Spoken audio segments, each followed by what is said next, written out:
bookmakers.com.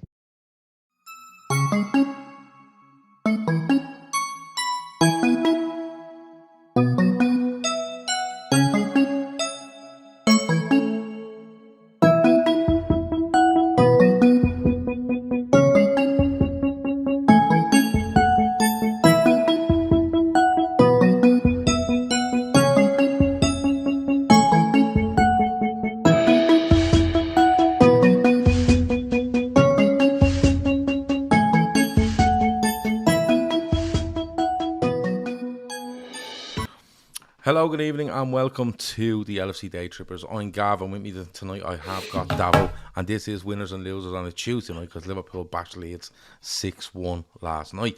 So we've moved it to Tuesday. We have got two winners, we have got two losers, and I'm going to get into them in a second. Brought to you by bookmakers.com. Check them out at bookmakers.com for analysis, stats, comparisons, articles, whatever you want with regards to football. If you do gamble though on that site, you can get all the best odds from all the bookies on all the sports. But if you do gamble, remember to gamble responsibly. We will talk about our charity partner later on, and Davo is actually playing in the golf day, so I'm going to ask him, is he looking forward to it? Davo, winners and losers, Tuesday night, loads to get through. I'm going to bash straight into it because there's an hour on the clock. Your winner of the week, and you can also tell me if you're okay. How are you? I'm grand, yeah. Listen, as mad as the season fucking is and how bad it's been and up and down, you can't be waking up after an L win. No. I love this. I love the smell of victory in the morning, Gaff. Yeah. So yeah, it was nice to sit there and look at that performance last night. But yeah, straight into it. My winner is Diogo Jota. Right. Been getting it kind of from all angles. And I can tell you one thing, I'll come out and hold my hands up. He was getting it from me for the first half an hour last night as well. He was appalling. He lost the ball. I don't know. I know you don't watch the punditry and stuff like that after it. Yeah, man said on Sky he lost the ball 15 times in the first half an hour to get the ball away. He was absolutely deplorable. I was saying to take him off and not bring anyone on. I was saying to take him off and bring on a traffic cone. I was sell him immediately. Raise funds for Bellingham. Raise a few bob. I was all that. But in fairness to him, I'm a huge fan of his. I didn't really buy into the whole thing, not having scored in the year. He was out for 5 months. Yeah. You have obviously the summer break, and he was out injured for 5 months this year. I think and 4 for his calf. Yeah, World Cup. Four for his calf, 1 for I think hamstring. So he's been out for a while. But one thing he can do is finish. And I thought, particularly, he played a huge part. He gets us the second goal. Yeah. I was roaring at Jones to foul McKennie because it's getting towards half time and just don't let them turn you and be running at the back four. Jones kind of misses that tackle. Jota wins the ball back play sadly and bang 2-0. And you have a great leg up in the game. But then second half he takes his 2 goals superbly well. Brilliant ball from Jones. And then obviously his second goal is a great strike, little daisy cutter in off the post. So yeah, listen, I'm delighted for him. I think he can, he's like I said, he's well able to finish. Been a bad time from injury, more so with injuries. Obviously a lack of confidence, but fair play to Klopp for sticking with him because I'd had him hauled at fucking after 29 and a half minutes, Gav. But he stuck with him and he gets his just rewards, and I'm over the fucking moon. I think it's brilliant for him last night. I think, like, you're right, after 25 minutes there, so like Sas Coppoy says, he turned the ball over 15 times in his first 35 touches. So, that's an awful lot of giving the ball away. But I think Klopp is going to persevere with something here in a different way. Like, he's persevered with certain midfields, he's persevered with certain, tactics and stuff like that. I think he's going to persevere with Jota, Jones, and 1 or 2 others, just to give himself an idea of what he needs. Not what he needs to do in the summer, because I think he knows, but I think to kind of solidify in his own mind what he needs to do this summer.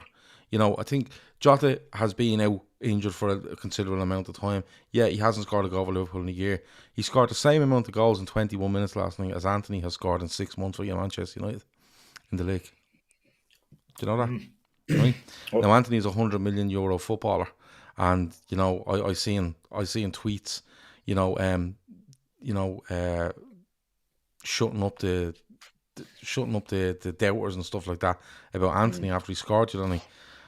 that's just the way football media is, Davo, and that's why I don't listen to, any of them before or after a match. I'll make my own decisions. Thanks. You know what I mean? And I go with that. But with Jota, he is a finisher. And I think, we were doing a show a couple of weeks ago, maybe myself, Shawnee and Keith, looking at Liverpool's squad going into the summer. And I was saying, he's the best finisher of them all. I think he's the best finisher at the club. You know what I mean? So if you look at, like, Salah's a good finisher, misses some. Núñez will get better. Gakpo, we haven't seen enough of him. But then you look at Diaz, Jota, Firmino. Now, Firmino won't be there, but he's the best finisher. There's no doubt about it. And you need that in your squad. Like, he's not the quickest in the world. He's very intelligent. But he's a real box player for me. And I think when it comes to his finishing, like you're talking about there, look, I think Salah is the best finisher. But I get what you're saying, as in, I think Jota strikes the ball the best out of all our front players. I think he's the best for finishing and instinct. He's the best. Salah will pop one in the top corner, or like he done last night. Like he just passed one at pace into the net last night, and his second finish is really good as well.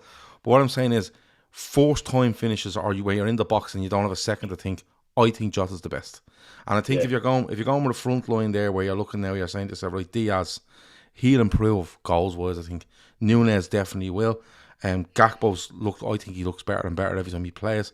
You've got Salah, and then you've got Jota, and I think out of them all, they'll all play in different positions. But honestly, if I want a chance to fall in the box, first time chance in the box, I wanted to be Jota. And you've seen it yesterday. First finish is really good.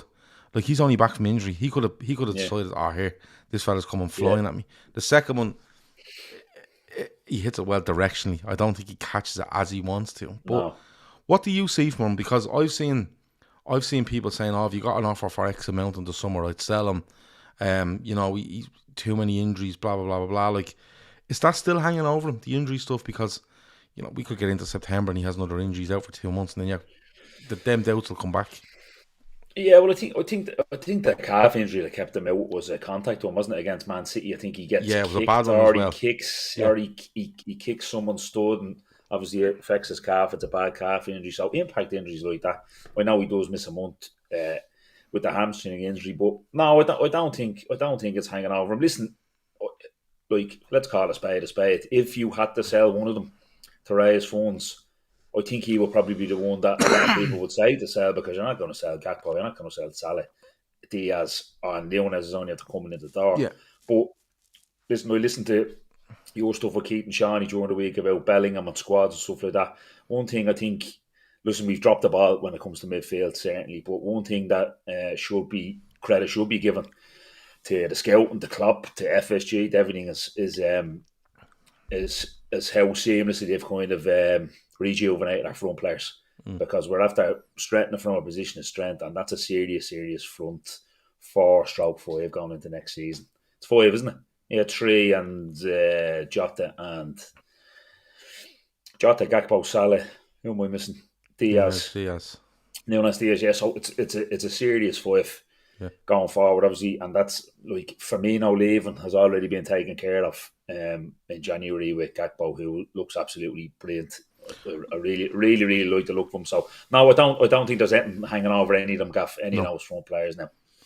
I think he looks at it, and people have mentioned the likes of could Elliott play up there, Carvalho. I think Elliott will stick in midfield regardless. Carvalho for me looks like he probably needs a loan. But the talk was when he came in last year is that he was promised to be in the first team squad and stuff like that, and it hasn't quite happened.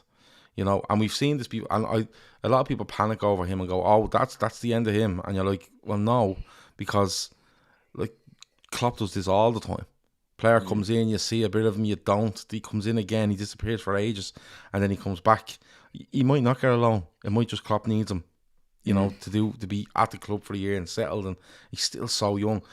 But Jota's a great pick for winner of the week, and when he scores, he knows he's making a point. Yeah. He knows he's making a point when he scores both of them goals, and I like that from him. Because people think, we might be listening to the media too much, but like none of them don't hear this stuff. And to just score and be just ice cold when he scores. I No, just loved nobody it. knows more. Nobody knows more than him. He hasn't scored in the year, Gaff. Yeah, Like exactly. that's when you're a front player. Yeah, exactly. And no Nobody one needs knows to more tell. that No, nobody needs to tell him. even if he doesn't for some mad reason read or watch media outlets, there's no the way things are in the world of football now. Jota is sitting at home with no television and no radio, not after Yeah. scoring in a year. He knows they're all talking about it. You know what I mean? Because that's what goes on. But I thought Force 25 last night. I'm with you. I'm like, what the fuck is going on here? Yeah. But then like that, he just wins that tackle. He sets up the second goal, and from there, everyone just clicked. And you're seeing even when we turned over subs, Diaz comes on, Nunes gets a goal. Just the confidence is in there. I want to ask you before we move on from him because I don't think he gets talked about enough. We might do a bit more on him during the week. But Cody Gakpo came into a side when he came in January. He came into a side that was struggling, rudderless. You know, he was up front. It was a horrible task for me. And he still kind of says to this day, I don't really know what the plan is for Jurgen Klopp with me. You know, so there's going to be movement across that front line, but Davo, he gets better and better every time I see him. Yeah. Listen, his holding of the ball is mental.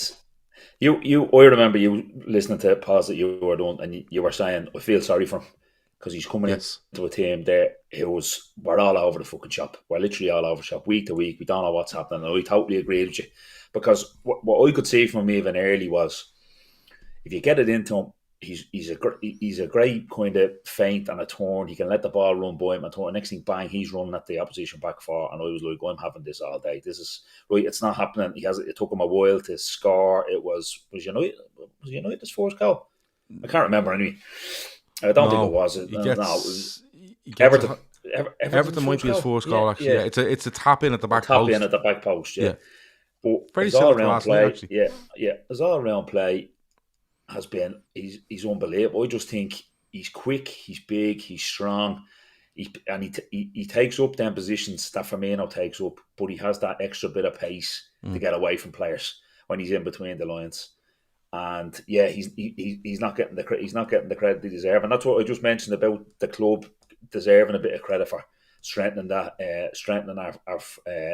forward department because it looks very, very, very strong going into next year.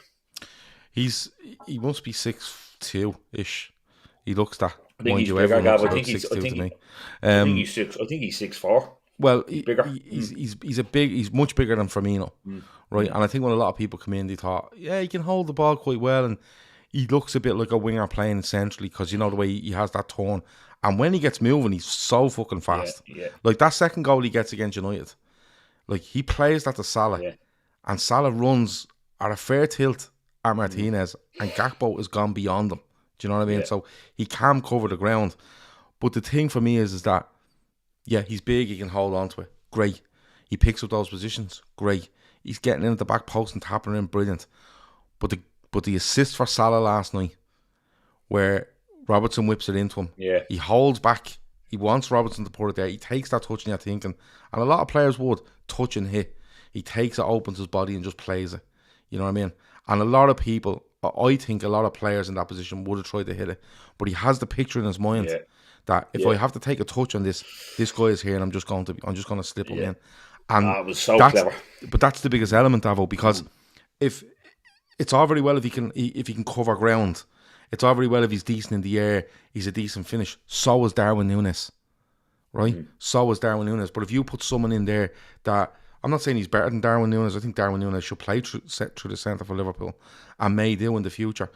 But it's that awareness means that he can definitely play anywhere across the front three, and even in a 10 if we wanted to go a little bit different, because you're kind of going towards that when you look at what Trent was doing last night, but we got on to that later. But honestly, Gakpo, I did feel sorry for him at the start, but he's just getting better and better, and he's one that will benefit if we go on a run, because he's still only settling in. But if he gets into a rhythm where Liverpool are winning game after game, and it mightn't happen, but if it does, he's going to be huge in it. I think the benefit to him is going to be huge.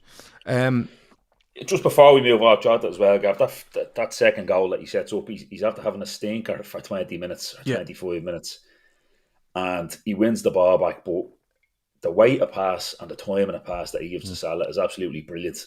He nearly tells Salah where to go. Yeah, doesn't have to break stride, and the weight is brilliant. He just first time finish, and it's first time finish scored. So just to mention that, just for someone who had a fucking nightmare 24 minutes on the ball, on the ball, obviously giving it away so much. Then and off the ball, he works so hard. For the weight of pass and time of the pass was brilliant. It was, and he makes Salah's mind up for him, because I think the lads were saying on the post-match show last night, which was great, by the way. If you haven't watched it, go back and watch. But they were saying on it, you very rarely see that from Salah. You know, that run from right to left, where he's on his left foot striking it from that angle.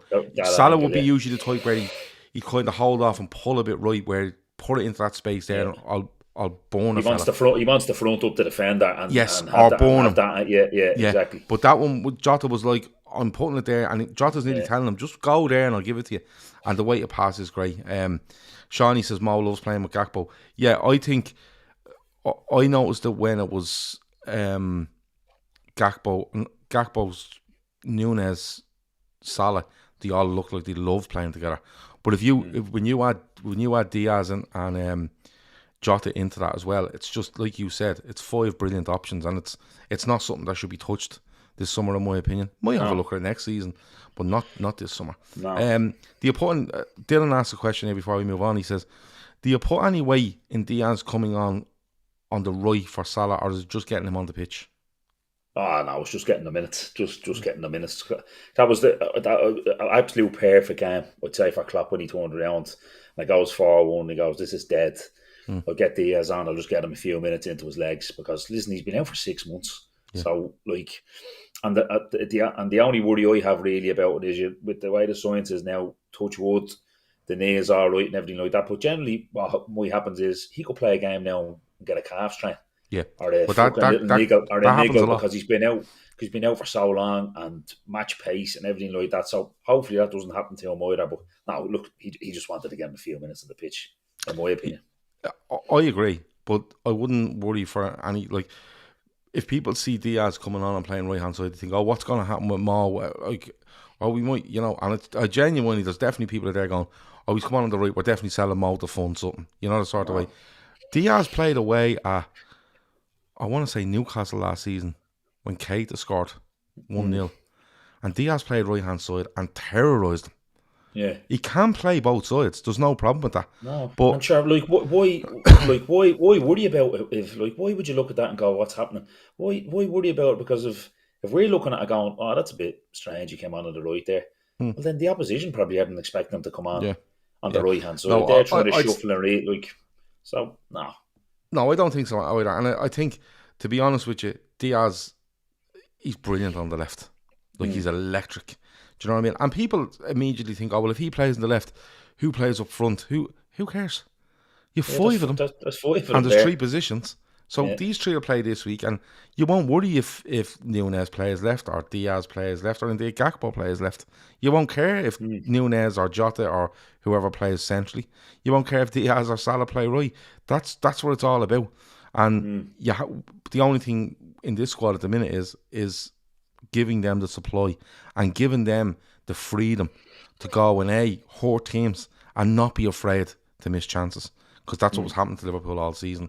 We miss a chance and it's like, fuck, we're definitely conceding down the other end. Whereas 2 years ago, we missed a chance and they all just smiled about it and went, there'll be another one along in a few minutes, and we're not conceding at the other end. So, but no, it was great to see him back. You know, he gets, was it 10 minutes he got? Was it a bit more than that? But honestly, brilliant to see him back, and hopefully he gets another few minutes against Forest, and you might see him getting back into a run of things before the end of the season. Loser of the week. Do you want me to go first, or do you want to go first? No, I don't care. It doesn't matter. It doesn't matter to me, Gav. Whatever you want. My loser of the week is the Goodison dog. All right. Now, bear with me. So, this dog, right, from what I read, is out having a nice stroll, right, through Stanley Park or whatever, right, and Everton are lighting flares because, you know, it's a cop-boy thing to do, but they're doing it anyway because they're trying to stay up. This dog is minding its own business, ended up being hoisted up on their shoulders and considered a lucky charm, right? Now, this poor fucking dog, right, has had a year now of peace and quiet, wandering around the place, right, shiting where it wants, owner picks the shite up, all that sort of stuff. And now he's going to be dragged back into this mess. And you're guaranteed he's going to be dragged back in because he probably thought when they brought in Sean Dyche that I won't be needed. They brought in Sean Dyche, they get that manager bounce. It's no bounce. The ball is burst. It's like a Bourse Cup champion at the minute, Davo, right? And Going everywhere. And this dog is fucking fuming now. Can't leave the gaff, right? Can't go on his normal walk. He's having. I'd say the owner's probably having to bring him down the docks and bring him for a walk. He can't be seen walking in Everton Valley or anything like that. So, but in all honesty, I'm just saying the dog just to talk about the relegation stuff. I think it's so hard to pick who's going down here because every team I look at, I'm kind of going, they're definitely going. Like I'm looking at Southampton going, definitely. Forest, yeah. Everton, 100%. Leicester, all over the shop. Leeds, fuck me, 11 goals in 2 games. You can see it. Where do you want it, and how much do you want Everton to go down? Listen, it'd be just fucking hard to tackle laugh and stuff. Really, if they do go.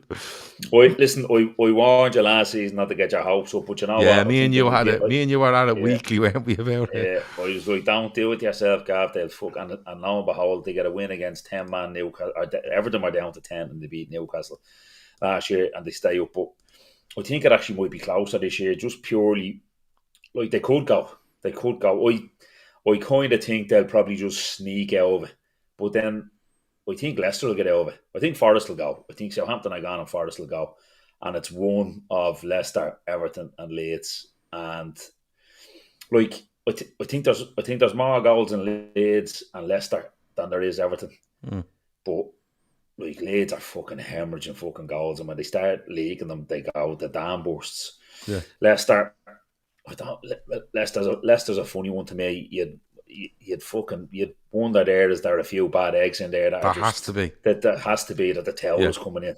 Yeah, they're struggling for a goalkeeper. Obviously, they've Danny Ward, that fucking Scandinavian fella. Neither of them are any use. But that like when I look at Leicester, I just think there must be fucking bad eggs in there because there's no way they should be fucking anywhere near that. And then Everton are just a bit. They don't have any goals and when Calvert-Lewin doesn't play. They're not fucking... Like, I agree with John Onana. I think he's a very good player and I think they should be okay at the back and they have Pickford, and as much as we slag him, like, he did very well at the end of last season to get them over. And they're kind of they're just a bit fucking meh. You're just like... There's not many goals in them. They should be doing better in midfield. They should probably be doing better at the back, but they're fucking not. And... I actually heard it on a podcast today that it was actually a good show. It was someone saying, I watched Match of the Day and I heard Dyche saying it after the game. He kind of went back to the old, we fell back today to what we were doing before I was here. The bit of the old, today is like it was under Lampard. Yeah, this isn't my fault. Passing the book a little bit, which doesn't sound great either. So I would be kind of thinking that Leicester will definitely get out of it if the fucking bad egg get the finger out and don't want the relegation on their CV, and then probably between Everton and Leeds. And listen, would you be fucking backing either of them with your life to stay up after? You know what I mean? Like you'd be fairly sweating. Well, like Leeds sit 2 points clear of Everton, who sit 2 points clear of Leicester. Forest. Yeah. So sorry, Forest and Everton are 27, are separate in goal difference. Yeah, and 29 is Leeds, and 25 is Leicester. So there's a little bit 2 points. You know, something's going to break somewhere where two of them end up. I think Leicester have a game in hand as well. Do they? I'll have a look here now. I don't think they do. Yeah, I have a feeling the only club that have a game in hand on everyone is West Ham. No, you're right. Actually, yeah, you're right. West Ham, yeah, you're right. I think everyone's played 31 and West Ham have played 30. But just like look, I think Southampton will go. They get a win the odd time and then they just can't get it and going. Leicester, they shouldn't be. Remember they were shite at the start of the season. Then they kind of went on a run. You went, that they'll be grand now. It's just a non-event kind of season, and they just dropped like a stone. I done a show with Joe Wayman, the Leeds fan, might have been Saturday night. Well, I don't know what night it was. It was a preview of the game. Saturday night it might have been, and or Friday. And he was saying, "What do you think?" And I said to him at the time, I said, "Joe, you have good players, but the problem with Leeds is that whatever happens in a game, whether positive or negative, you react awful to it, right?" And he says, "What do you mean?" I said, "When you go a goal down, you concede another one. When you go a goal up, you just stop playing and you can see it." And watch the game the other night. They're in the game. They can see the goal. They can see another one 4 minutes later. So they don't react well to that. They get a goal back and don't react well. They end up 3-1 down. Then 3-1 becomes 4. And then it's just, And he was like, "Jeez, I never thought of that." And I said, "Joe, it's not the quality of player you have. It's the mentality in this team. They don't react to situations well. And I think that's an even bigger problem than what Everton have. Because even if you look at Everton's games, and they were woeful at the weekend, and I listen to Everton podcasts, I tell people this all the time. I listen to Dave Downey on the Blue Room all the time. And they said when they went 2-1 down, it was like, they knew they weren't getting back in the game. Like, they just knew it. They knew by the body language. But Everton have been in most games. Leeds are sitting 5 and 6-1 down after 80. Do you know what I mean? I think Leeds' goal difference after taking a massive hit the last week. They were well cleared of Everton on goal difference, and they're not now. I think Leeds are starting to drop like a stone at the wrong time. If they'd have done this 10 games ago, you go, right, okay, they can fix this. But there's only 7 left. I worry for Leeds. I think it's so hard to pick. Like, I picked Forest, Bournemouth, Southampton last week, but Bournemouth now are sitting 6 points clear of Everton. And it's hard to see anyone getting 9 points between now and the end of the season. Never mind, to get out of this. But just on Everton, if they stay up, the talk is that these financial issues that they have is going to come back to haunt them, because they'll either end up with a points deduction going to next season, which means they won't stay up, or worse, in my opinion, they end up getting a transfer ban, which means they can't sign anyone. I think that's what will happen. I don't think they'll dock them. I think they'll give them a transfer ban. And if they get a transfer ban for a year, that squad's just simply not staying up. Because one, they won't stay up with the quality they have now. And two, players there are going to look to go. Pickford will look to go. Don't care what anyone says. Onana will look to go. Calvert-Lewin, all right, he's not fit all the time, but he's their best player when he's on the pitch. He'll look to go. So you end up with probably replacing 3 of them with 3 academy young fellas, 23s. Do you know what I mean? They're in dire straits anyway. And I think Everton might be better off going down instead of prolonging this for another year and not trying to throw another load of money at it, but the expense of it. But they're so caught in this, because even if they go down, I don't listen. It's very good, but I don't listen to the Blue Room. But I was reading stuff about kind of finance for the stadium. The finishing the stadium is a bit up in the air at the minute. They don't know whether they reckon if they go down, they won't have the money to finish it. Yeah, and it's just fucking weird shit like that, and it just all it fucking look at it be like I'd be as an Everton fan, and I think they are. I think a lot of them do know the situation that, like, if they go down, it could be really fucking dire for them. Because I've said before on here when talking about them, I'm not sure how much it's changed now, and this is probably part of what they're in trouble for. But I think their wages to turnover is fucking high 80s or something like that. Yeah, Everton very high 80s, which is fucking madness. Yeah, madness, Gav. But the thing is, you have to couple loads of things in here, right? That income to wages is high, really fucking high, right? It should be around 70. I think it was up around 80 something, right? Usmanov has all his assets frozen, so we can't go near Everton, right? So he was pumping X amount of money in a year, right? The owner doesn't want to spend any more money, because if he spends any more, he's going to have to put money in for that stadium, and he doesn't want to. He wants that club to finance it themselves, really. So if they go down, I'm not sure how many players on that squad have a release clause or, something in their contract that says if we go down, you're on 50% of your wages or 40% of your wages. I don't know how many there is. The parachute payments aren't as much as they used to be. And then you're looking at leaving Goodison into a stadium that's going to cost you hundreds of millions, and they simply won't have it. So, and they don't have many saleable assets, really, Gav. When you think about it, Pickford, Onana, But Dylan says there, his brother raised the point to him that they'd be better off getting this deduction now and sealing their fate. If they go down with the transfer ban, they stay down for good. But if they're not going to get both, but both of them absolutely screws them next season. Because if Everton go into next season minus 15 points or minus 20 points like Derby did, do you remember when Derby had minus 20? They're not staying up. No. Everton would need 60 points to stay up, and they're not doing that. But if they go down and don't get a points deduction, and you tell Everton that what you have in that squad, minus probably 3 to 4 of your best players, replaced by under 23 players, they're simply not staying up. So I don't know which is better. Maybe the staying up keeps finances coming in, i.e. they're in the Premier League, but it's only for another year where they go down. Do you know what I mean? And it's another year of massive expense before they go down. And it's another year closer to that stadium, which is meant to open in 2024 anyway, isn't it? So yeah, I think next year is the last year in Goodison. Yeah, I think it was put back. I think it was meant to be. It was meant to be the summer of 2024. It's put back to October or November 2024 now. But it just looks to me like no matter what they do here, they're in serious issues. So that dog, as much as he's loved, as much as he's revered down by the Bullens, he can't help them. He just can't. So if you see him out for a walk, leave the fucker alone. He's just out for a walk, right?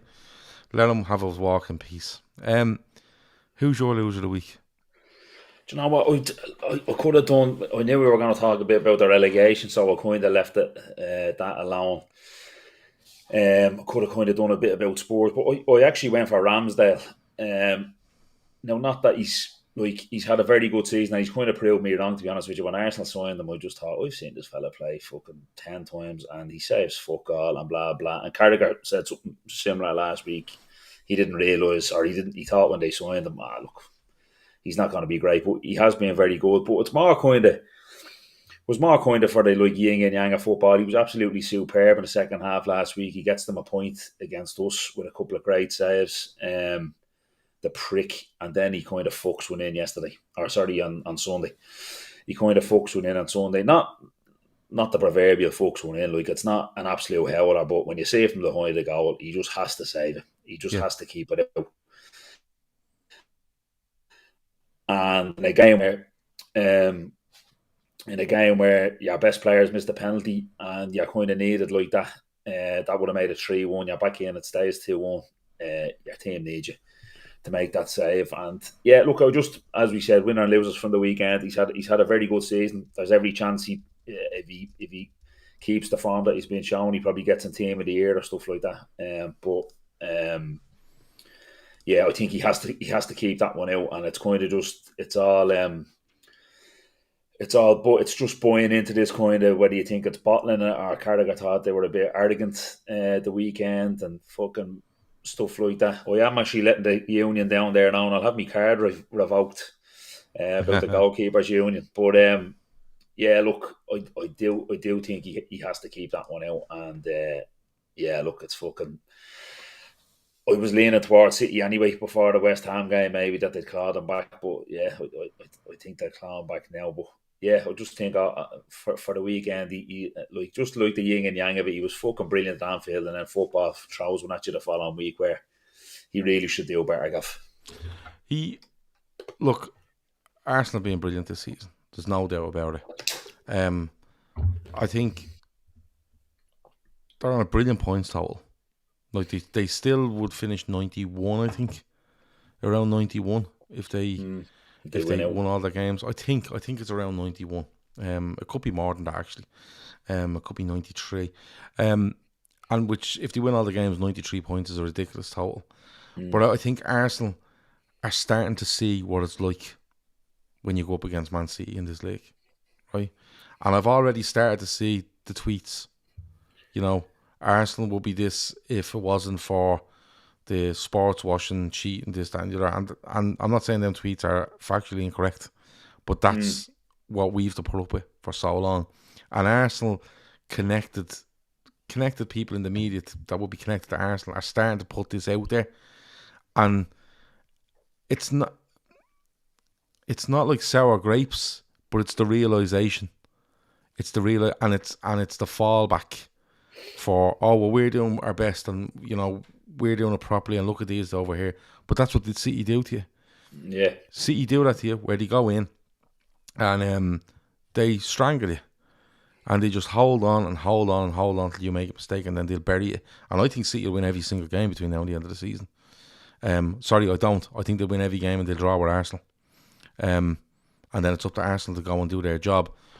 On Ramsdale, he makes some really, really good saves. And I'm no way a goalkeeper. I'm just a fella watching football, right? But for me, he makes some brilliant saves. He makes one against Salah last week, which was fucking brilliant, right? But the likes of see that one there, and even going back to last season when I think it was Jota done him at the near post in a game at I was going to say Highbury there for the minute, at the Emirates. His concentration goes where I think he's lining himself up to do something spectacular, to make it look spectacular, and he forgets to do the simple bit. Like the simple bit with that one, Bowen, wasn't it, that scored? Bowen hits that into the ground. Just get over and save it. He's flailing after it. Just get over and save it. Like, honest to God, Alisson just takes one step to his left and pushes that away. He's on the way. He's on the way down as Bowen is hitting it really, and because he hit it into the ground, because he's going down. Yeah, he's already too low, and he gets his hand back up, and it's not enough to keep it out. Yeah. But Alisson's footwork is so underrated. Like you said there, he'll take a step to the side. Oh, he'll just take a step, and if he has to take a step and a half and catch it, he will. His footwork is everything. And look, Ramsdale has been really good for them. I just think the pressure's starting to show a little bit on them. You know, to me, with that Ramsdale, maybe he's lining himself up to go, I'm going to make a great save here from Bowen. Or maybe it's just panic. You know, maybe he's making the wrong decisions because of the pressure there. Like Saka misses that penalty. You know what I mean? Saka puts that penalty wide. Now, if Saka puts that on target anywhere, it's in. But the pressure makes you do these things where you have to go that. You have to try to be that little bit more precise. And I still hope Arsenal win the league. I still think they have a great chance to win the league. You know, I hope they win it. I didn't. When someone said to me, I was actually over at the Liverpool-Newcastle game, and we were having a few in the pub before, and someone was like, you definitely want Arsenal to win. And I said, yeah, but I had a caveat. If they won it with 87 or 88 points, it'd break me fucking heart. It'd stick in me craw about how hard we'd have to work to win fucking one league and the points totals we had to get to. But someone said there they've 74 with 7 to play. So that could get them to what, 95? They've 70, I think they've 73. Is it 70? 74. 74 with 7 to play. So that would get them to 95. 95, winning everything. That's if they won out, but they will get. I was like, if they win it, I want them to get to 90 plus so they really had to fucking work for it. But obviously, listen, there's no comparison in clubs when it comes to Arsenal and Man City. So obviously, it would be Arsenal. But like I said, if they won it with something scuttery, if City fell off the wagon thinking about the Champions League or whatever, that'd be tough now to stick in your craw a bit. But absolutely. 90 plus is the and 90, like realistically, 90 plus isn't the norm. You know what I mean? When you go back, it's not. It's just the standard we're at now. That's 90 is the norm now. It wasn't usually, but you have to be doing, like, when me and you or any of the lads talk before the start of the season, you're going 90. You want 95 points, and even at 95, you're going, and I don't know if that'll be enough. Do you know what I mean? But my only worry for Arsenal is they've given two goals of Leeds away in the last 2 games, right? And it can happen at Anfield, because Anfield just, in fairness, Liverpool turn around there for 50-ish minutes, 45 minutes anyway, and Arsenal are lucky to get out with a draw, to be honest with you. Whereas in the first half, they could have been 2 or 3 up, and that can happen. But and fair enough. But when you go to West Ham, you're 2-0 up after, was it 10 minutes? 10, 15 minutes? Yeah, 10 or 11 minutes, something like that, yeah. But when you're up there, that's where Arsenal have to turn around and go, right, listen, we have to have a plan B where we're going to shut this game down till half time. I know it's 10 minutes gone, but let's shut it down for the next half an hour. Let them run themselves out. Let's make sure we're solid. Let's hit them on the break, and then we might get a stranglehold on it again second half. Might get a third and be done. But Arsenal keep trying to play. And the problem now they're going to have is that even if a team goes 1-0 down against them, they know they're still in with a chance. Whereas City go 1-0 up and 2-0 up after 10 minutes, you're turning off the telly. It's not happening. Exactly. Do you know what I mean? But So, look, at the only good thing for them is Gav, they have a banker on Friday. They have Southampton at home on Friday night. So yeah, you have a banker that's a there. banker, and City don't play because the FA Cup semi-final, and they play each other on Wednesday. So City's next league game is Arsenal, isn't it? Is Arsenal? Yeah, I think it's next Wednesday. I think it's next week. Yeah, we I think play West Arsenal. Ham, and Arsenal play Friday night. City playing the FA Cup semi-final at the weekend, and then they play each other on the Wednesday. On the Wednesday. So that would be, what is it now? Was it 2 points in it now? Is it? There's 4 in it. 4. City have a game in hand. City have a game in hand, right? Okay, yeah. So it could be 7. It's going to be 7 going in at City having 2 games in hand, but one of them is against Arsenal. No, they play Arsenal. They could get it to 4 and have 4 behind with 2 games in hand. Yeah. But if I'm Arsenal, and Sas Cowboys says Arsenal legs look like they're tiring late in games. They've played the same 11 too many times this season. They have relied on that 11, with the exception of maybe Trossard coming in and doing a bit. And Jorginho having a little spell in the team. But other than that, they've gone with the same 11. And Saliba's not right either. I think they're saying he's going to get to be managed kind of week to week, game to game. I think it's a back injury, so Holding hasn't looked great since he's been in. So there's all the little fucking things you have to overcome when you're in that title race against a machine like City. So we'll see how it plays out. We'll see how it plays out, but you know, Ramsdale just makes a save there at the weekend. They're fine. And that's the small things now, and the penalty miss is a big one, but the small margins now. It's gonna go right to the death. I think it's gonna go to the last day of the season, and I still hope Arsenal. Win it.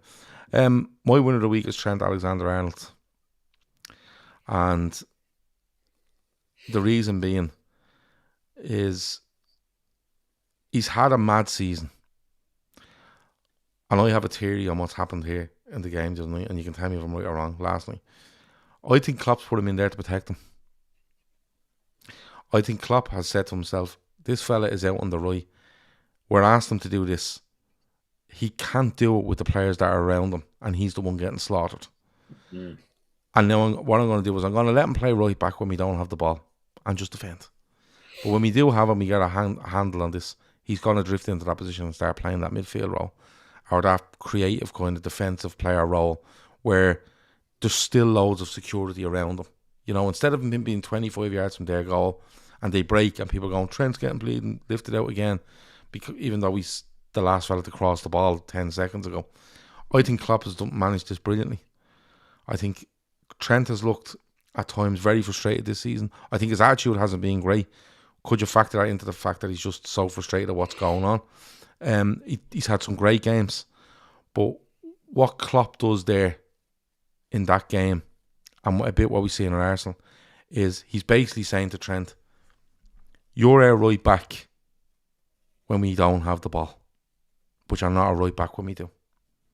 And that's what he's done to me. He's basically said, when we have the ball and we're in control, you can go in there and play, and I'm going to make sure that when you play, you're not going to be the one responsible for the right wing when we do it. Do you know what I mean? And then get back in there when you can, and we go from there. What did you make of that performance? Because he's 130 odd passes, 91% success rate in his passes. He wins the ball back about 11 times. He's 2 assists. There's all sorts of stuff coming out. I just thought it was deadly to watch. Yeah, look, it's listen, he's our best player with the ball at his feet, without a doubt. I think he's our best player. He's our most creative player when the ball is at his feet. So you want them on the ball, and you want them as near to the opposition goal or in them pockets where he can pick out them passes, like he did for Nunez's goal. Now, Carragher, like I said to you, this isn't fucking me because I don't have any of them fucking stats geeky stuff or anything like that. But Carragher actually last night after the game actually brought up a point and had examples of it where he feels that Klopp is doing it to help Fabinho. And it shows that when we're attacking and Trent isn't on the ball, he's in beside Fabinho making it like a double six. So with a team, he said a lot of times teams are fucking flying at Fabinho. His legs are kind of creaking. He's getting swarmed, and Liverpool are getting fucking overran. And it's been like that all season. And he just showed a few examples of when Trent isn't on the ball but we're attacking and we have the ball, that that Trent is in there beside Fabinho 10 yards apart, and he reckoned it was as good as it is to get him on the ball and get him playing for us and get him higher up the pitch and closer to the goal, etc. It's also giving Fabinho a dig out and making us more solid. So it was something that I hadn't heard anyone saying kind of before, but yeah, it was like you said there, 150 odd touches, 2 assists. First assist comes from the right back position, second assist comes from middle of midfield, which is mad. And I think Nunes deserves a lot of credit because he covers his run, great first touch, and then and a lovely finish.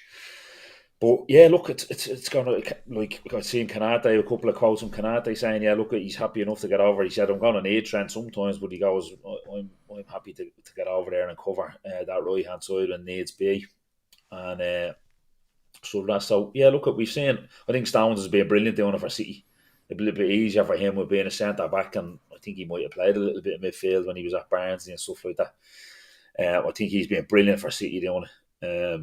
So it's great. I think it's fucking great, Gav. Do you think there's any, like, you know, it'd be very easy for young Klopp to turn around and go, we're in a bad way here. You know, and the first thing I always think of is, where 2 fullbacks fly, just let one of them go and one stay back, just that extra bit of protection, and even in midfield, play 2 6s, because, you know, Henderson can't do it on his own, Fabinho can't do it on his own, but maybe if you play both of them together, it'll be okay. You know, you're filling gaps, really. And it would have been easy to go back to something like that, but I think it's very brave of what he's done here, because, like Laszlo says there, 4-4-2 defending, a 3-2-5 in attack, and Kanate covers, Robbo drops in, and that's what it feels like. You know, Robertson, Van Dijk, Kanate, you've got Trent going in beside Fabinho, and then you've got whoever the other 5 was in the pitch, Jones, Henderson, Salah, Gakpo, Jota.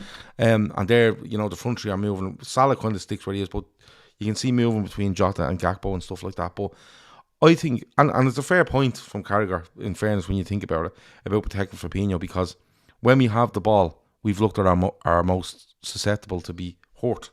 You know, we're not, and I keep going on about it, we don't win enough second balls on the edge of other teams' boxes. So when they win it, they're straight on top of Fabinho, because the people trying to win it are the likes of a Henderson or an Elliott, who lose out, and Fabinho's stand there going, there's fucking 3 of them running at me. Where if you move Trent in there, you say, right, that's fine, move it in there. But I think it's protecting Trent as well. I definitely think it is. I think it's a case of, you see, Trent felt like he had to do all of it, and he couldn't. Physically couldn't, because you can't be that far up the pitch trying to create and be back covering centre half or looking after a winger 6-7 seconds later. You can't. So what to do is you turn around and you say to him, right, there might be a 2-pronged thing. He goes in there and helps Fabinho, but it definitely looked to me like Trent, when we have the ball, right, Trent creeps in there. When we get control of it, Trent goes in there and he wants to play football, right? But if we lose it off Trent, somebody's going to go in there. Henderson's going to walk back and say, I'm covering in there. Do you know what I mean? And it takes the blame, even if we concede a goal down the left, right-hand side, it takes the blame off Trent. Because no matter what goal we conceded, once it came off the right-hand side, it was like, Trent's getting burned again. Trent's not there. Look at him. He can't get back. Like, I'm sorry, but and I'm not excusing his attitude for part of this season. But when I was watching Trent an awful lot, I was going, lads, we want him to go up there and be fucking Maradona on the right wing, but then we want him to be fucking Zanetti or Maldini 7 seconds later at the other end of the pitch. He's an easy target, Gavin. I of think, course he is, and you can't target him at times, Davo, because his attitude stank at times. Yeah. But part of it, I always looked at him and he just looks so frustrated in, I'm being asked to do all this, and I can't. Well, I think my kind of take on it would probably be something along the lines of Southgate hung him out to dry, in the sense that in the press, Trent is behind Trippier, he's behind blah blah blah, and to come out and be so far right. Now listen, I'm not saying Southgate done anything wrong there or anything like that as regarding that, but it's generally that kind of stuff doesn't happen. You kind of play a bit more with a straight back. Yeah, look, I have 4 great rifles and I picked them, blah blah blah. right, which is grand. And I won't sit here and say that Trent hasn't had a fucking some might say a mediocre season, some would say a bad season. He's been terrible in some games away in Napoli. There's been other games where his attitude hasn't been great. He wasn't great. There's plenty of games. There'll be plenty of goals you can pull up and go what he's doing there. But for me, you're seeing it, the right full position throughout the league and throughout Europe. It's easy for the ball to be clipped in over a right full now for whatever team you're playing. And if it ends up in the net, the right full is getting canned. Well, sorry, Trent is getting canned. Now, like I said, I won't sit here and say he's had a great season. He hasn't. He's had a poor season. But Trippier was absolutely fucking deplorable for the first goal on Saturday. No, Trippier was deplorable all game. Yeah, right. And then Reece James got fucking rinsed 3 or 4 and times. Has been for the last while. And has been in other games. We see Kyle Walker the same. He has the pace that gets him out of trouble sometimes, but he makes some fucking serious brain farts. So that's just me. My point is, and listen, I know all fans of different teams and whoever and all that, you like slagging different sets of fans and slag Liverpool fans. Is that some fellas might prefer Reece James, some might like Trippier and would be like Southgate and don't rate him in that. I wouldn't swap any of them for Trent. Personally, I wouldn't swap any of them for Trent. But let's not kid ourselves here. There's fucking flaws in all of them. So ramming it down this fella's throat week in and week out, all these clickbait accounts going, what's Trent doing here and fucking blah blah blah. Like I said to you about Jota, nobody needs to tell Trent. And in fairness, fair enough, his attitude hasn't been great at some parts of the season. But I think it's probably mentally down to fucking maybe getting hung out to dry a little bit. Things not going well for Liverpool. Obviously gets the hammer off Southgate in the press about England and their rifles and whatnot. So, but like I said to you, I wouldn't swap them for any of the other ones. And there's plenty of fucking flaws in them all, Gav. Plenty of flaws in them all. I just think it's very easy when a ball gets clipped into the channel between a right centre back and a right full, and things happen and ends up in the net. It seems to be fucking Trent Alexander-Arnold getting the finger all the time, and then if it's others, it doesn't get mentioned. But look, that's Liverpool, and look, we have to take the rough with the smooth because of who we are. Yeah, that's very fair. I think, I'm not saying Trent. You're right. They all have flaws, right? But what you have to add up is, do their flaws outweigh their pros in the system you're playing? The answer is no, right? For Trent, because do I think Trent's a good defender? Yes. Do I think he's a great defender? No, right? But I can tell you something now. It's way easier to defend if you just stand and look to your left and go, I'm just on line with Konate, I'm just on line with Konate, I'm just staying on line with Konate, right? And I'm just concentrating on this fella in front of me that's going to get the ball now, and I just have to watch that ball. What happens with Trent is that Trent is, and I keep saying it, it's always about his recovery. That ball's always clipped in behind him. The reason it's clipped in behind him is because he's so far up the pitch. If he stands beside Konate and holds his hand all day, they're not putting him behind him. And even if they do, Konate comes over and cleans him out. But it's all, people fail to look at where his defensive job starts, if you know what I mean, in every single situation. And a lot of the time you will see a team breaking out, Trent trying to get back in to recover, to try get back in line with his defence, right? And then as he gets back, he's turning, right, what's going on? And he's a bit all over the place. And that's a flaw in him. If you get back in, do your job. Sometimes he doesn't do it. But I promise you, if you put Reece James into Liverpool, he would get fucking murdered in both ways. And I mean, why is he so far up the pitch? Because he doesn't create like Trent. If you put Trippier up there, Trippier is a good player. He scored a fucking free kick, I think, for England in the World Cup. And everyone went on like he was fucking Beckenbauer. He's a good defender. He's a really good defender. He's okay going forward. He's a good free kick on him. But I'm with you. I don't change any of them for Trent because what we want to do. And if we went out tomorrow, and this is why I think moving him in there takes that limelight off him a bit. But if we went into a game next week and Trent never crossed the halfway line, but nobody went past him, no ball went in behind him, nobody went past him, he took the ball off the winger at every time, and then when he took it off me, just gave it into midfield and stood where he was, people would go fucking ballistic. Why isn't he up the pitch? Why isn't he? Because it's expected of him now. And what happens is Trent has set records for assists. He's unbelievable on the ball. So as soon as he's been unbelievable, or even isn't going right for his team, they won't only pick on his defense, they start picking on his creativity. How many balls he hit in the box, and then they go to his defensive stuff as well. But Kieran Trippier isn't creating what Trent is. He's nowhere near as high up the pitch, and neither is Reece James. And Reece James plays in the 5 anyway.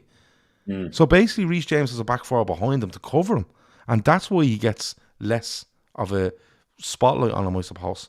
But I think you're right. I agree with you. I wouldn't change anything for Trent. Can he defend better at times? Yes. But at the same time, there has to be other people around him where they go, Trent's gone all the way up there, I'm now the right back. Until he gets back here, I'm the right back. And Henderson did do it, but he doesn't have the legs to do it anymore. Yeah. And that's where like you talk about midfielders coming in the summer. And Bellingham should definitely be one of them. But I genuinely want to see a midfielder that comes in and goes, I'm just going to run this opposition ragged. And if Trent goes, I'm the right back. And I'll play right back, and then when we get it back, I'll move up the pitch. But Trent is allowed to go ahead of me anyway. You need people that's going to facilitate. Konate's doing it now. So he's my winner of the week because I'm sick and tired of, no matter what he does, people have a go at him. And by all means, he's got abuse from this channel. Not abuse, but he's got negativity from this channel and people on it all season. Shawnee has had right goals on him. And, you know, me and Keith, whoever's been on, have said, yeah, he hasn't been good enough, his attitude. But at the end of the day, you can't keep picking out everything. Like, they should have done 20 minutes on Trent Alexander-Arnold to a half an hour there last night. Right? And they should do a half an hour on him before the Forest game. Because they've done it when he's for a negative spin on it. But they don't do it for the positives. And even the Arsenal game, I thought he was poor first half in the Arsenal game. And Neville never shut the fuck up. Second half, he was brilliant. And Neville never opened his mouth. Yeah. You know what I mean? And that's what annoys me more. And that's what leads me to defend him more. Even though at times I go, no, Trent, hold on, that's not good enough. It actually leads me to defend him. The natural thing is to go, but no, hold on, I'm going to defend him here. Because you seem to, it's all just, you know. It's narrative based. It's just narrative based. They know they know what they're doing. Like I said, we're the fucking biggest club in the country, arguably the biggest club in the country, so it's all fucking clicks. And what can you get out there, and what player can you get out there and put it out to get fucking hits and fucking clicks and everything like that? It's fucking, that's all it is. Yeah. Ashley says Trent has a storyline regardless of the topic, good, bad, indifferent, just fill in the blank. Brian says 2 games in that position and Trent has looked quality. We've been complaining we have nobody to control the game when Thiago was out. I think Trent is that player. Do you see him moving into midfield? I don't see him moving into midfield as in one of the 3 you see on the team sheet, to be honest with you. I don't see that now. But like I fucking like a bit of transfer kind of stuff and all that. We seem to be linked to this Jordan Timber fella, the Dutch defender who can play right full and centre back, which, listen, it's been used to put out some great stuff the last week. Like, we're kind of a window behind when it comes to midfield. That's kind of creeping back towards centre back. I would seriously start looking at defensively that we need to start making reinforcements, just so we don't end up in a situation like we are with our midfield. And is that the start of it? You get in someone that's kind of versatile that can play centre back or right full, and then Trent does kind of end up in midfield in some games. But no, I don't. I still kind of see, because I still think when he's doing that kind of hybrid role, there's still a bit of stick or twist that the opposition have to worry about. Is he got, like, his 2 assists last night? He got forcements from the right back position. Or sorry. Well, yeah, he breaks the game up from a right back position. Yeah, breaks the game up, gets in down the line, Salah's kind of position, cross it, goal, and then the second assist is from the defensive midfielder position, middle of the park, where he clips it over the top. Like I said to you, a little bit more like Nunes again, another fucking target of all these clickbait jokes and all that. He covers his run fucking brilliantly, Nunes. First touch excellent, takes a second one to get under control, then a lovely finish. Which is something he needs to improve on. Like, when I would agree with people that say when he's too much time to think about it, he needs to improve on that. So there's 2 assists from a right back position and a midfield position. So like, that's like, opposition needs to come up with situations where they don't know where he's going to be. Is he going to drop into midfield? Will he go around the outside? Will he be his usual right full position, causing us problems there, or will he be causing us problems in midfield? Yeah, so it mightn't be a positional change. It's just a different approach on the pitch. And does that even sound right? What I mean is, like you say, when the team comes out, Trent isn't being sat in beside Fabinho on the team sheet. But, we can beat a lot of teams when we play 4-3-3 and we're at our best, right? Because we have the forward line, we're good in overall we're good defensively. And in midfield, we work. And, Thiago's in there, he's very creative. But it's just something where Trent just, it's not really working right. Formations are a load of bollocks. I know, so that's what I'm saying. It's an air of unpredictability, I suppose, what I'm trying to say. And even if it is predictable, it's hard to stop because Trent can just decide at any time, right, who's playing right-sided. Let's just say Henderson's playing right-sided of the three. Right, Hendo, you're just going to drop in there now. Drop off there, and I'm just going to move into midfield here and just try pull a few strings.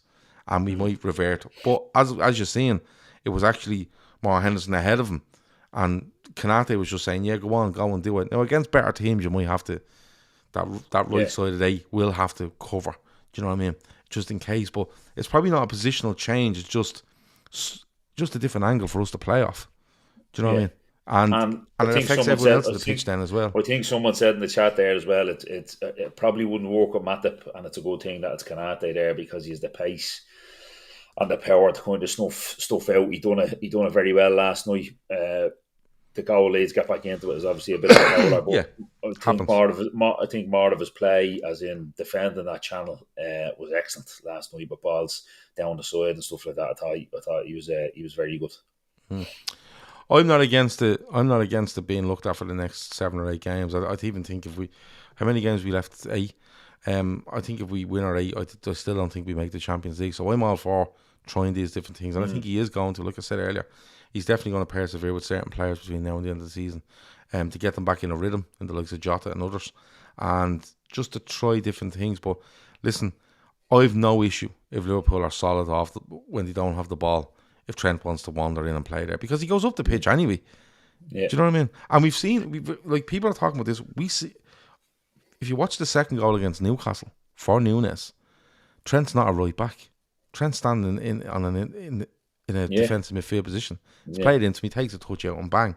Do you know what I mean? And it's just different angles to get him at. So he's definitely my winner of the week. I want to see it again at the weekend. I'm being honest with you. I don't really want to see many changes. I'd like to see as close to that team as we can and just see what they do against a team that's going to sit back massively in Forest. They sit back, they try win flick-ons up front, and Brennan Johnson and stuff like that's trying to do something for them. So I'd like to see it in the next couple of games. And honestly, fucking owe them one as well.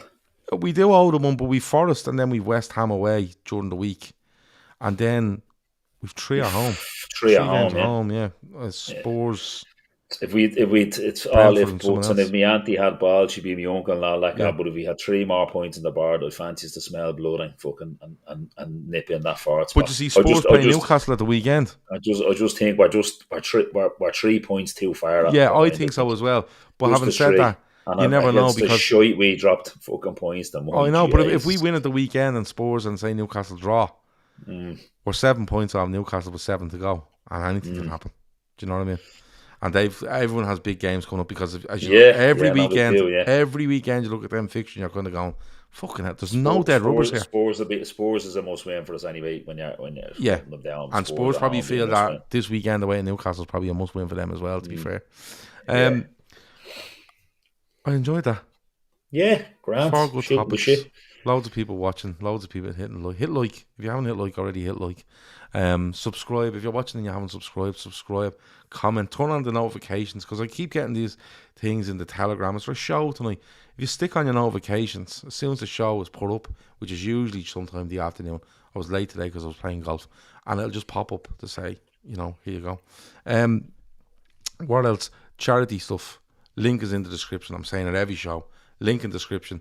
donate if you can. If you can't, share the link wherever you possibly can. The golf day is coming up. We need sponsors. We need raffle prizes. If you can't donate a raffle prize, but you want to give us money for a raffle prize, we will take the money and we will go and buy it, and then we will send you the receipt or a copy of the receipt to show you what we've bought, if that helps.